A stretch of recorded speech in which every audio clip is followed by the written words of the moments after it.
Bienvenue dans une nouvelle vidéo, je suis très content de vous retrouver aujourd'hui. Aujourd'hui, DJI a annoncé la sortie de son Mini SE, un drone qui défie toute concurrence au niveau du prix à seulement 299 €. Dans cette vidéo, on va d'abord s'intéresser aux caractéristiques du DJI Mini SE et ensuite je vais vous dire si suivant votre profil vous devez acheter ce drone. Alors j'ai sorti une vidéo il y a quelques temps pour vous expliquer cette sortie du DJI Mini SE. Malheureusement je pensais que le drone allait sortir directement en France, il n'est pas sorti donc je me suis un peu trompé, mais heureusement il sort maintenant. Allez voir quand même cette vidéo parce qu'elle est hyper intéressante. Je vous dis pourquoi DJI sort un drone de ce type et comment ils ont fait pour sortir un drone à ce tarif là.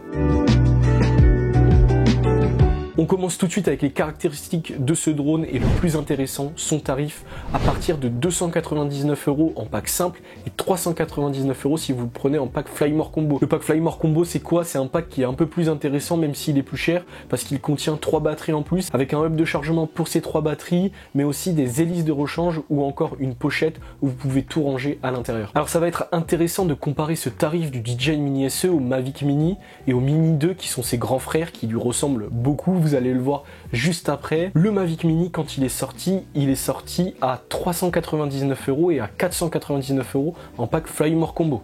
Donc là, on est 100 € plus cher avec le Mavic Mini. Aujourd'hui, le Mavic Mini, vous pouvez le trouver autour de 379 € en pack Flymore Combo. Donc plus cher que le Mini SE. Ensuite, on a le Mini 2 qui est plus cher puisqu'il est sorti à 499 € en pack simple et 599 € en pack Flymore Combo, donc quand même 200 € plus cher par rapport à ce Mini SE. Avant de continuer cette vidéo et de te donner les caractéristiques du DJI Mini SE, n'hésite pas à t'abonner pour voir la suite des vidéos sur cette chaîne. Je parle principalement de drones, de vidéos, mais aussi de voyages, de van life, de plein de choses hyper intéressantes. Donc si toi, ça t'intéresse, n'hésite pas à cliquer sur le bouton juste en dessous. Pour faire simple au niveau des caractéristiques, on a l'extérieur du Mini 2 avec l'intérieur du Mavic Mini et c'est tout simplement un Mavic Mini amélioré puisque rien ne change à part la batterie qui est plus grande, c'est les mêmes que celle du Mini 2 et en plus on a des moteurs un peu plus puissants pour une meilleure résistance au vent mais aussi de nouvelles hélices. Au niveau du poids, on est toujours sous la barre des 250 grammes, on est à 249 grammes.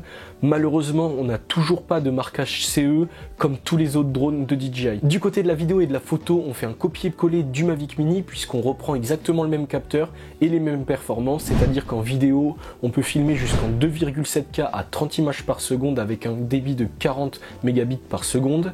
Et en photo, on a seulement du JPEG, pas du DNG, du RAW qui nous permet plus de possibilités après à la retouche et une meilleure qualité. En plus de ça, en photo, on n'a pas la possibilité de faire des panoramas avec des grands angles ou encore des sphères comme sur le Mini 2. Par contre, on peut prendre des prises de vue avec un intervalle régulier, 1 seconde, 2 secondes, etc. Le gros point positif, comme sur le Mavic Mini, c'est la stabilisation de la gimbal sur 3 axes.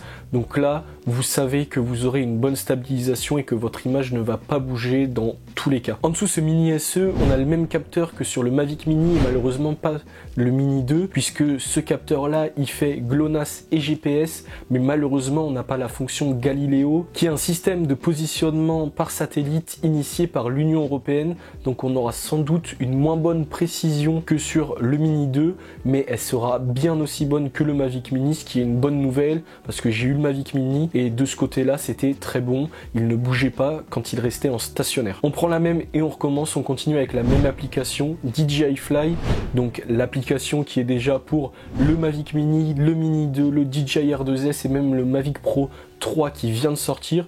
Donc on est sur une application qui est bien développée et qui sera largement suffisante pour ce drone. On arrive au point qui fâche, la radiocommande qui est la même que le Mavic Mini et pas le Mini 2 qui est bien mieux, bien plus ergonomique puisqu'on a le téléphone au-dessus et pas en dessous, c'est beaucoup moins pratique. Par contre, le côté positif de cette radiocommande, c'est qu'elle est plus petite, donc elle prend moins de place. Et c'est quand même un très bon point positif. On continue avec les points un petit peu négatifs et la transmission. Cette transmission, c'est du Wi-Fi amélioré comme sur le Mavic Mini et pas l'Oculus Sync comme sur le Mini 2 qui est tellement bien et agréable. Donc c'est vrai que cette transmission elle peut parfois être gênante, on peut pas aller extrêmement loin et ça peut des fois énerver un petit peu, mais on a quand même quelque chose qui est largement suffisant et pour ce prix là on peut faire quelques efforts. Enfin dans le pack Flymore Combo on a la même boîte de rangement que sur le Mavic Mini. C'est une boîte que j'aimais bien parce qu'elle protégeait très bien le drone, la radiocommande et les batteries, mais le problème c'est qu'on peut pas y rajouter autre chose. On peut pas mettre le chargeur ou encore les hélices de rechange, donc ça peut être dérangeant si on veut se déplacer seulement avec cette boîte. Là on est obligé d'avoir encore quelque chose à côté si on veut prendre le chargeur, les hélices de rechange ou encore les joysticks de rechange de la radiocommande. Ce qu'il faut retenir du côté des caractéristiques, c'est qu'on a vraiment un copier-coller du Mavic Mini avec des petites améliorations, mais ce qui est le plus attrayant et le plus alléchant, ça va vraiment être son prix à seulement 399 € en pack Fly More Combo. À ce prix-là, vous aurez pas mieux chez la concurrence. Il est maintenant temps de te dire si tu as le profil pour acheter ce drone, et attention, c'est pas parce qu'il a seulement un prix de 399 € que tu dois absolument l'acheter. Réfléchis à tes achats, est-ce que tu vas vraiment en avoir besoin, est-ce que tu vas l'utiliser et est-ce que ses performances sont en adéquation avec tes attentes. Par exemple, si tu as déjà un Mavic Mini et que tu veux changer de drone pour évoluer et avoir quelque chose de meilleur, je te déconseille de prendre ce drone parce que tu vas revendre ton Mavic Mini aux alentours de 300 € si tu l'as en pack Fly More Combo. Ça veut dire qu'il va falloir que tu rajoutes une centaine d'euros et le problème c'est que tu vas avoir des petites améliorations qui ne vont pas être intéressantes. C'est pareil si tu as un Mini 2 ou encore un drone au-dessus, ça sert pas vraiment à grand chose de prendre ce drone parce que tu auras des performances bien moins bonnes, à part peut-être en deuxième drone si tu as un DJI R2S ou un Mavic Pro 2 ou un Mavic Pro 3, ça peut être une bonne solution si tu as envie d'avoir un petit drone que tu peux emmener partout. Mais attention, tu vas avoir des performances bien moins bonnes que ton drone actuel. Par contre, si tu veux découvrir le monde de la prise de vue aérienne, que tu as jamais eu de drone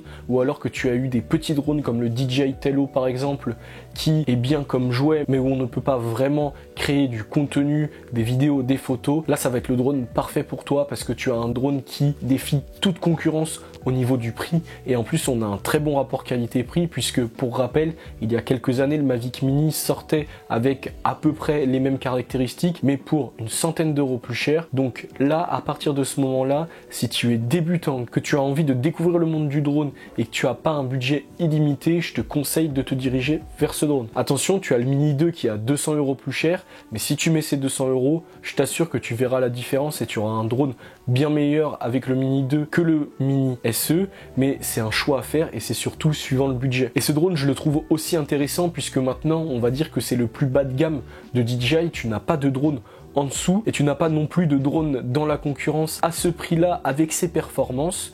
Donc ce qui veut dire que si tu veux revendre ce drone-là parce que tu as envie d'évoluer, d'avoir quelque chose de meilleur, tu vas le vendre à un bon prix. Tu vas pas perdre beaucoup d'argent sur ton prix d'achat, donc ça peut vraiment être une bonne affaire. Ça y est, c'est déjà la fin de cette vidéo, je sais, tu peux être un peu déçu, mais si tu as la moindre question, n'hésite pas à me la poser en commentaire, je réponds à toutes les questions. Et puis si tu as aimé cette vidéo, n'hésite pas à mettre un petit pouce vers le haut, évidemment. Moi je te dis à la semaine prochaine pour une nouvelle vidéo, n'hésite pas à t'abonner, ciao!